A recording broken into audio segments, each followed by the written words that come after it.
So Caitlin Clark can turn an ugly game awesome pretty quick. Still a bad result for the Fever, but it looked like it was going to be a lot worse. It looked like it was going to be a pathetic performance against the Mystics. Instead, you get Clark heroics in the fourth quarter down the stretch to send it to overtime. She hit a couple threes early in the game, but it was sort of the inverse of the rest of the season where she had hit a couple of those threes but couldn't get the other stuff to go. Credit the Mystics defense. They were really strong on the interior.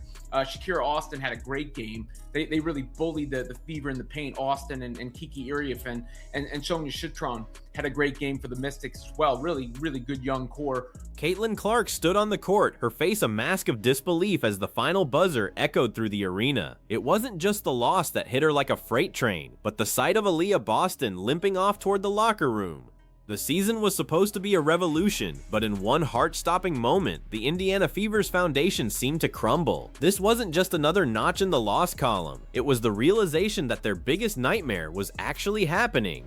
The air in Washington turned cold, leaving a superstar shattered and a franchise on the brink of a total collapse. Going at it, and she got that three ball to go. So I think the best takeaway for the Fever is that any concerns about Clark's shooting were probably thrown out the window.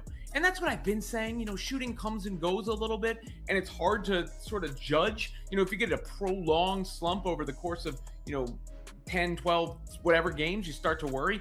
But, your percentages even out. That's what they say, back of the baseball card, right? And you got that from Caitlin Clark, who hit some ridiculous shots, and really her and Kelsey Mitchell carried the Fever back in the fourth quarter. We'll get to Mitchell in a second, but this was Clark.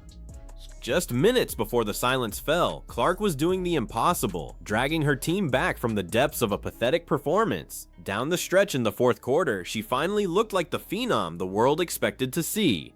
Every time the Mystics tried to put the game away, Clark answered with those signature deep threes that had been missing for weeks. It was a masterclass in pure will, a reminder that she can turn an ugly game into something legendary in the blink of an eye.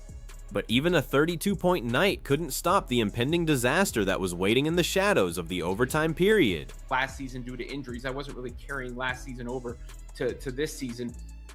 This was another one of the threes that she hit in that fourth quarter. Not necessarily all in order here. I pulled that up, but you get the point. And then there was the one that was most important well, it really wound up not mattering at all, but it was the one that settled the game or sent the game into overtime, 89-86. This one I give credit to Stephanie White. This is a great play design here. Clark wants the ball, and they make sure she gets the ball. Skips over to Myisha Hines-Allen. Clark comes around. The real story isn't the box score. It's the terrifying departure of Aliyah Boston that has everyone holding their breath. She left the game with a lower leg injury, and the silence from the training staff afterward has been deafening. There was no specific collision, no dramatic fall that you could point to on the replay, which only makes it more alarming for the Indiana faithful. When a star player exits without a clear cause, your mind immediately goes to the worst case scenario. This is the same lower leg that kept her out of the unrivaled league and forced her to miss the preseason games. This is a great play design here. Clark wants the ball, and they make sure she gets the ball. Skips over to Myisha Hines-Allen. Clark comes around on the curl. Dribble handoff, bucket. Beautiful play design from Stephanie White on that one to get that bucket, to get that look for Caitlin Clark, who knocks it down. Here's another look at that from a different angle. Caitlin, she is a special talent. And she's really, at this point, just had a terrific start to the WNBA season. You could even say, Despite the looming shadow of Boston's injury, we have to talk about the sheer volume of Caitlin Clark's offensive output in this game. She finished with 32 points and 8 assists, essentially carrying the entire Fever offense on her back for long stretches.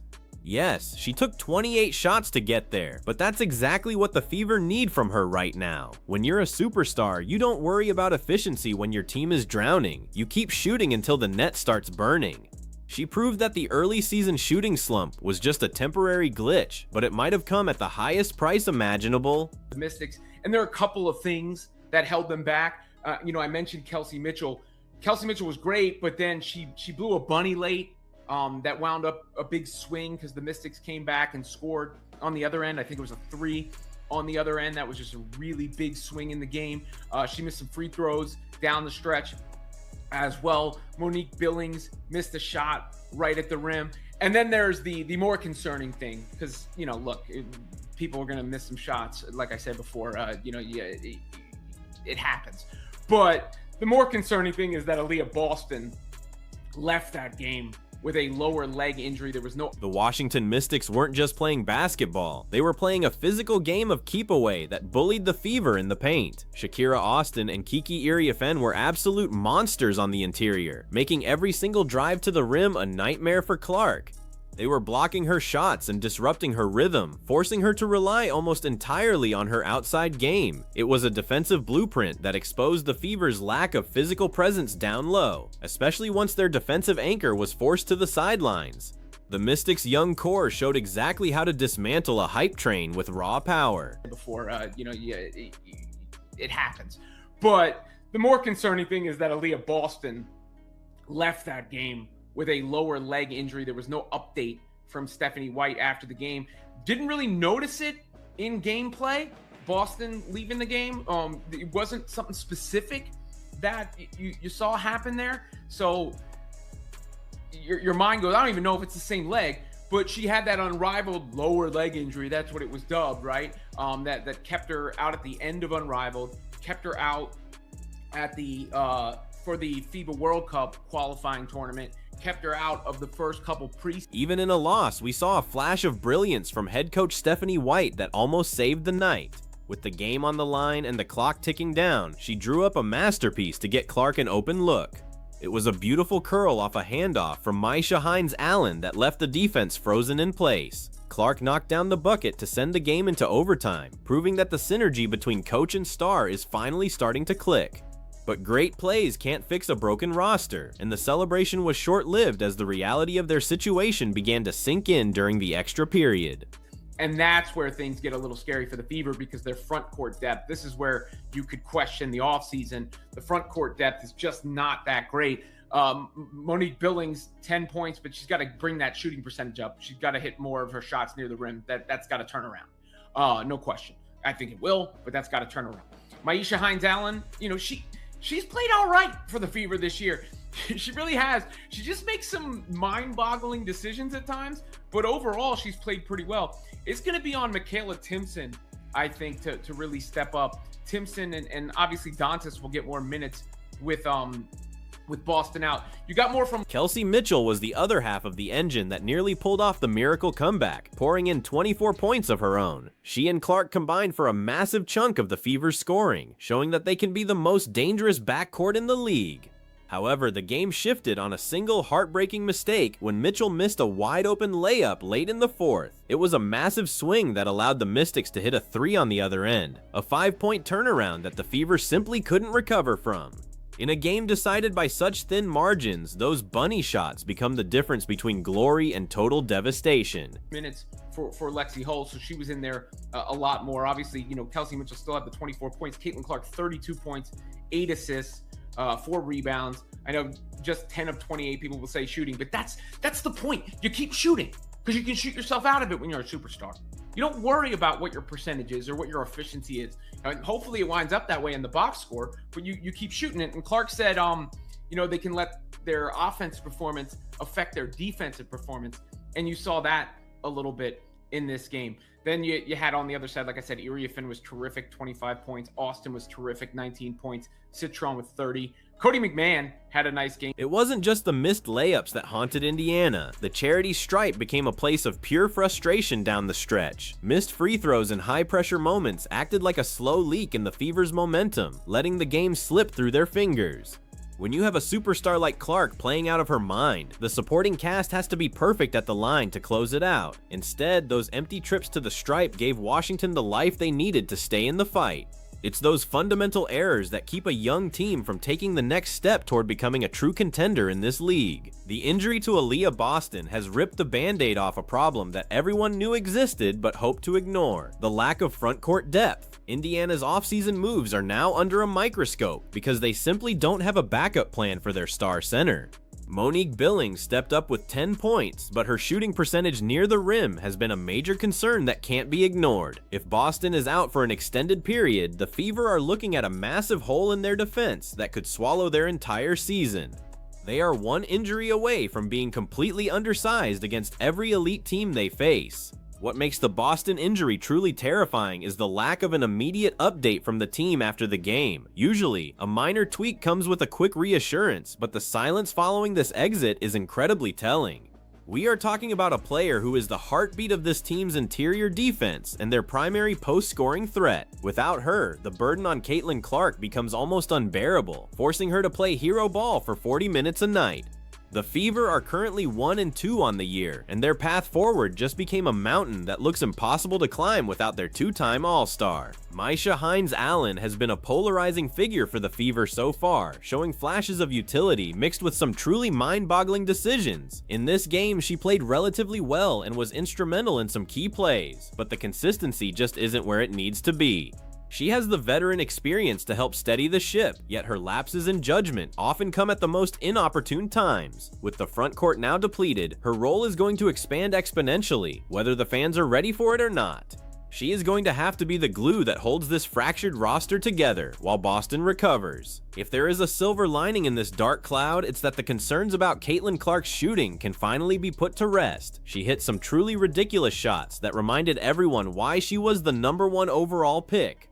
The percentages might not look perfect on paper, but the confidence was back, and that's far more important for the long-term health of the team. A superstar has to be willing to shoot their way out of a slump, and Clark did exactly that in front of a stunned Washington crowd.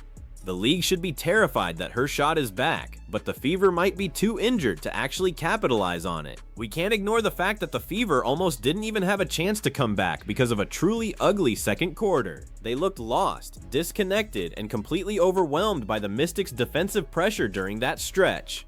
It was a pathetic display of basketball that saw them fall behind by double digits, forcing them to burn all their energy just to get back to even. This inconsistency is the hallmark of a young team, but it's a habit they have to break if they want to survive this grueling WNBA schedule. You can't play 20 minutes of bad basketball and expect Caitlin Clark to bail you out every single night. One interesting development was the lifting of Lexi Hull's minutes restriction, as she saw 26 minutes of action on the floor. Her defensive energy is something the Fever desperately need, especially if they are going to be playing smaller lineups moving forward. She provides a spark that doesn't always show up in the points column, but is vital for the team's overall flow and intensity. Seeing her back in the rotation for extended periods is a positive sign, but it might be a case of too little too late given the other injuries. She will now be asked to do even more as the team tries to find a new identity without their star center. Clark herself pointed out a major flaw after the game, noting that the team often lets their offensive struggles dictate their defensive effort. When the shots weren't falling in the second and third quarters, the defense seemed to lose its edge, allowing the Mystics to score at will. This is a dangerous mental trap for a team that relies so heavily on its perimeter shooting to create momentum. You have to be able to lock in on defense even when the ball isn't going through the hoop, or you'll find yourselves in a hole too deep to climb out of. It's a leadership challenge that Clark and Mitchell will have to address immediately. While all eyes were on Clark, the Mystics had their own stars shining bright, including Shatori Walker-Kimbrough, who was a constant thorn in Indiana's side. Her ability to hit timely shots and disrupt the Fever's passing lanes was a masterclass in veteran savvy. She didn't need the highlight reels to be effective, she just needed to be in the right place at the right time to kill every Indiana run. The Fever's young guards were often caught out of position, struggling to keep up with the ball movement that Washington utilized so effectively. It was a humbling experience for a team that thought they had all the momentum heading into the game. The schedule doesn't get any easier for Indiana, as they have a massive matchup against the Seattle Storm looming on the horizon. This isn't just another game, it's a you better win game for a team that is dangerously close to letting the season slip away early. Seattle is a powerhouse that will exploit every single weakness the Fever showed against Washington, especially in the paint. If Boston isn't available for that game, the Fever will have to play a near-perfect game just to stay competitive. The pressure is mounting, and the world is watching to see if Caitlin Clark can carry this broken roster to a much-needed victory. You could see the exhaustion and frustration etched into Caitlin Clark's face during the post-game press conference. She poured every ounce of herself into that fourth quarter comeback, only to watch it evaporate in overtime while her teammate sat injured. Being the face of the league comes with an immense amount of pressure, but being the face of a struggling injured team is a different kind of burden. She is carrying the hopes of an entire franchise and a massive new fan base, and the weight of these early losses is clearly starting to take a toll. This is the moment where her mental toughness will be tested more than ever before. It's easy to forget that the Fever actually started this game quite well, looking sharp and cohesive in the opening minutes. They were moving the ball, finding open looks, and playing with a level of confidence that suggested a blowout might be coming. But then the wheels fell off, and the lack of a stabilizing veteran presence became painfully obvious as the Mystics took control. This collapse highlights the fragility of the Fever's current system. When things are good, they look elite, but when things go bad, they spiral out of control. Finding a way to stop that bleeding is the only way they will survive the next few weeks. Looking back at the offseason, many are now questioning why the Fever didn't prioritize more veteran depth in the front court to support Boston. Relying on young prospects and unproven rotations is a gamble that rarely pays off in a league as physical as the WNBA. Now that the gamble has resulted in a crisis, the front office is likely scrambling for solutions that might not exist in the middle of the season. They have the talent in the backcourt, but basketball is still a game won and lost in the trenches. Without a healthy Aliyah Boston, the Fever are fighting a war with one hand tied behind their back, and the losses are mounting. Sunday's game against the Storm isn't technically a must-win because it's so early in the year, but mentally, it feels like the entire season is on the line. A loss there would put them at 1-3 with a star player potentially out for weeks, a hole that is incredibly hard to dig out of. The Fever need to find a way to win ugly, to grind out a victory even when the shots aren't falling and the roster is thin. It's about more than just the standings. It's about proving to themselves and the league that they aren't just a hype machine. They need a signature win to stop the narrative of a season in freefall before it's too late. At the end of the day, the Indiana Fever are at a crossroads that will define the Caitlin Clark era for years to come. The loss to the Mystics was a bitter pill, but the potential loss of Aliyah Boston is a poison that could ruin everything they've built. Clark has proven she can score with the best of them, but she can't rebound, defend the post, and coach the team all at once. The coming days will reveal the true character of this squad, and whether they can rise from the ashes of this devastating night. For now, the fans are left with more questions than answers, as the face of the franchise stands shattered and alone.